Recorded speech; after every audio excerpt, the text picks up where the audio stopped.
পর্যায়ে গিয়েছিল 2018 সালে আমাদের 2 নম্বর ব্লকের গোদামবাড়ি 2 গ্রাম পঞ্চায়েতের গোপালপুরে 2 জন মানুষ সেদিন খুন হয়েছিল।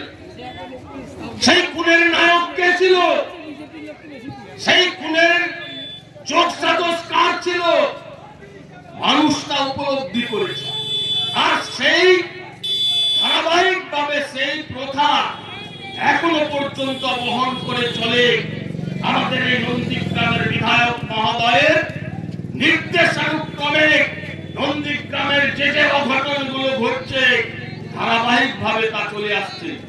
আজকের মানুষ মেরে আমি ক্ষমতায় থেকে ক্ষমতার স্বাদ ভোগ করব, এই কি রাজনীতি আমরা চেয়েছি? আমাদের নেত্রী মমতা বন্দ্যোপাধ্যায় এই সিপিএমের অত্যাচার নির্যাতন থেকে বাংলার মানুষকে শান্তির পথে নিয়ে যাওয়ার লক্ষ্যে তার সারা জীবনের লড়াই তিনি করেছেন। আর বাংলার মানুষ তা উপলব্ধি করে 2011 সালে বাংলায় মাটি মানুষের সরকার প্রতিষ্ঠিত করেছে। সরকার প্রতিষ্ঠিত হওয়ার পরে নিশ্চিতভাবে বাংলার প্রতিটি জনগণ, এই এলাকার প্রত্যেকটি মানুষ উপলব্ধি করতে পারবেন 35 বছরের ক্ষমতায় থেকে বাম সরকার যা মানুষের কথা ভাবেনি। এলাকার রাস্তাঘাট থেকে শুরু করে সাধারণ মানুষের একেবারে ব্যক্তিগত চাওয়া পাওয়ার ক্ষেত্রে আমাদের নেত্রী মমতা বন্দ্যোপাধ্যায় যে প্রকল্পগুলি নিয়ে এসেছেন, যা সিপিএম 35 বছরে কোনোদিন স্বপ্নেও ভাবতে পারেনি, ভারতবর্ষের কোন রাজনৈতিক দল যা ভাবতে পারেনি। আজকে আমাদের সেই মমতা বন্দ্যোপাধ্যায়ের সমস্ত প্রকল্পের কপিরাইট করে বিভিন্ন রাজ্যে ভারতীয় জনতা পার্টি থেকে শুরু করে যারা যেখানে ক্ষমতায় আসতে চাইছে তারা সেই কপিরাইট ব্যবহার করছে।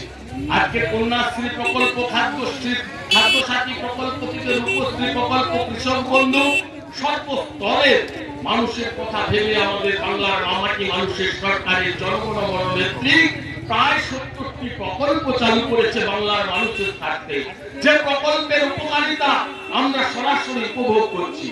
আর আজকে আবাস নিয়ে আমাদের নেতা, এই অঞ্চলের সভাপতি, তিনি যে কথা বললেন, এরা কয়েকটি গ্রাম পঞ্চায়েতে ক্ষমতায় এসেছে, পঞ্চায়েত সমিতিতে ক্ষমতায় আসার ফলে এরা বেছে বেছে যাতে তৃণমূল কংগ্রেস করে, তিনি বলেই হলেও তার মাথার ছাদ না থাকলেও তার নামটাকে বাদ দিচ্ছেন।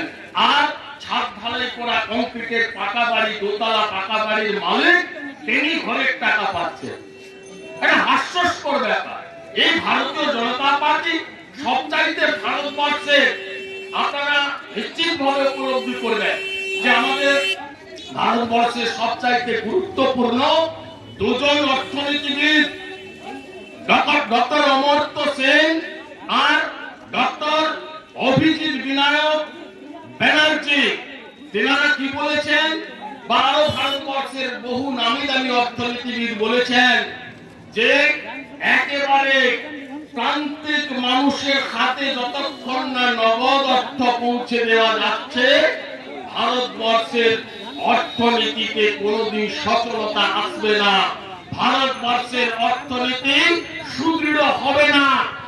সেই কথাকে মান্যতা দিয়ে, সেই কথা মাথায় রেখে বাংলার মামাটি মানুষের সরকার আজকের এই 70টি প্রায় প্রকল্প, জনমুখী প্রকল্প চালু করে সরাসরি মানুষের কাছে নগদ অর্থ পৌঁছে দিচ্ছেন।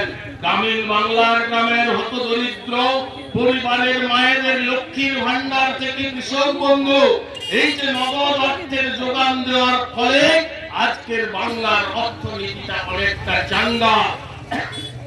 আর তৎকালীন ভারতবর্ষের ডক্টর মনমোহন সিং সরকার যখন ইউপিএ গভর্নমেন্টের প্রধানমন্ত্রী, তিনিও এই কথা ভেবে সেদিন চালু করেছিলেন MGNREGS প্রকল্প, যে প্রকল্পের মধ্য দিয়ে গ্রামীণ বাংলার একেবারে পিছিয়ে পড়া মানুষ তারা তাদের শ্রমদানের মধ্য দিয়ে নগদ অর্থ উপার্জন করতে পারত।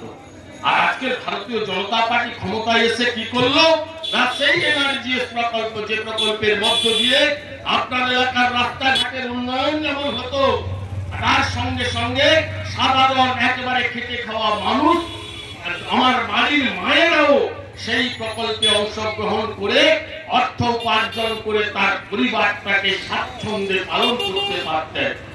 একটা জল্লাদ সরকার, একটা মানুষের জনগণ বিরোধী সরকার এসে কেবলমাত্র তারা ক্ষমতায় টিকে থাকার স্বার্থে সেই জনমুখী প্রকল্প এনআরজিএস প্রকল্পটিকেও আজকের বন্ধের মুখে ফেলে দিয়েছে। আবাস যোজনার ক্ষেত্রে এদের সরকার বাংলাকে শিক্ষা দেওয়ার জন্য আবাসের একটি টাকাও বরাদ্দ করেনি। আজকের এতদিন ক্ষমতায় এসে আজকের গ্রামের বিভিন্ন প্রান্তে যদি আপনারা চলে যান, সেখানে দেখবেন অত্যন্ত খেটে খাওয়া মেহনতি মানুষ যাদের উপার্জনে তাদের সংসার পরিচালন করতে কষ্টে পরিচালিত হয়, তাদের মাথার ছাদটুকু মেরামত করার সামর্থ্য যাদের নেই, তাদের ক্ষেত্রে আবাস যোজনার ঘরের সামান্যটুকু টাকা কতটা সহায়ক হতে পারে এই কথাটা একবার ওই ভারতীয় জনতা পার্টির নেতারা ভাবেনি। এখানকার যারা নেতা, যারা নেতৃত্ব দেন, যারা বড় বড় কথা বলেন, মানুষের কথা বলেন, আপনাদের নেতা এই শুভেন্দু অধিকারী, এই নন্দীগ্রামের গদ্দার, এই বাংলার গদ্দার শুভেন্দু অধিকারী চিঠি দিয়ে কেন্দ্রের সরকারের কাছে এনআরজিএস প্রকল্পের টাকা পেয়েছে, আবাসের টাকা পেয়েছে। তাদের মুখে বড় কথা, তারা ঠিক করবে আবাস কে পাবে কে পাবে না। বিজেপি যারা করে পাকা বাড়ির মালিক আবাস পাবে আর সাধারণ মেহনতি মানুষ আবাসের টাকা পাবে না, তারা ঠিক করবে। এটা কি সঠিক?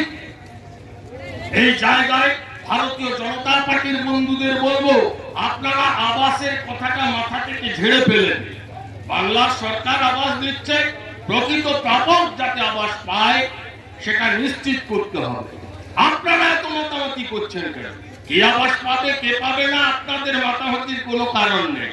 নিশ্চিতভাবে সরকার তা লক্ষ্য করছে, আর কোথাও কিছু বেনিয়ম হলে নিশ্চিতভাবে আমাদের তৃণমূল কর্মী, তৃণমূল নেতৃত্বরা যেভাবে প্রশাসনের দৃষ্টি আকর্ষণ করছেন আগামী দিনেও করবেন।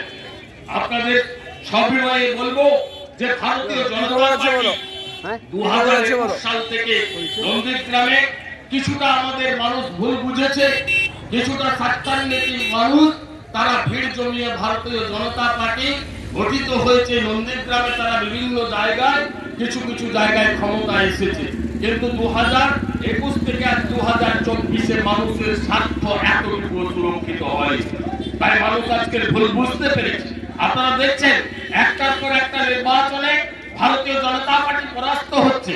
একটার পর একটা গ্রাম পঞ্চায়েত যারা ভারতীয় জনতা পার্টির টিকিটে নির্বাচিত, সেখানে পঞ্চায়েতগুলি আমাদের পাশের গ্রাম পঞ্চায়েত চণ্ডীপুর বিধানসভার দুটি গ্রাম পঞ্চায়েত, একটি কুলবাড়ি আর একটি দিবাকরপুর গ্রাম পঞ্চায়েত ইতিমধ্যে ভারতীয় জনতা পার্টিকে ত্যাগ করে অনেক মেম্বার তৃণমূল কংগ্রেসে নাম লিখিয়েছে।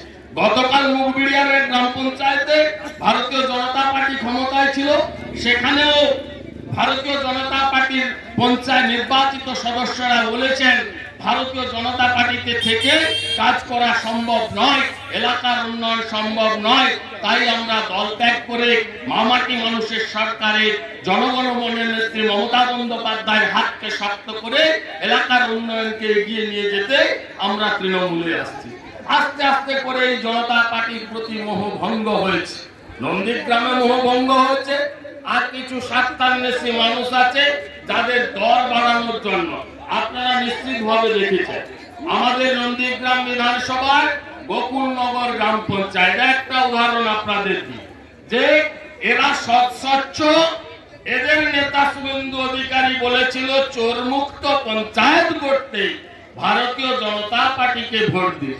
তা চোরমুক্ত গ্রাম পঞ্চায়েত আমরা দেখলাম 2023 সালে পঞ্চায়েত বোর্ড হয়েছে। 2023 সালে ভোটের পর আজকের 2025 সালে আমরা দাঁড়িয়ে আছি, মাত্র 2 বছর। 2 বছরে কি ইতিহাস দেখলাম না, গোকুলনগর গ্রাম পঞ্চায়েতে প্রায় 50 লক্ষেরও বেশি টাকা নয় করেছে ভারতীয় জনতা পার্টি পরিচালিত গ্রাম পঞ্চায়েত।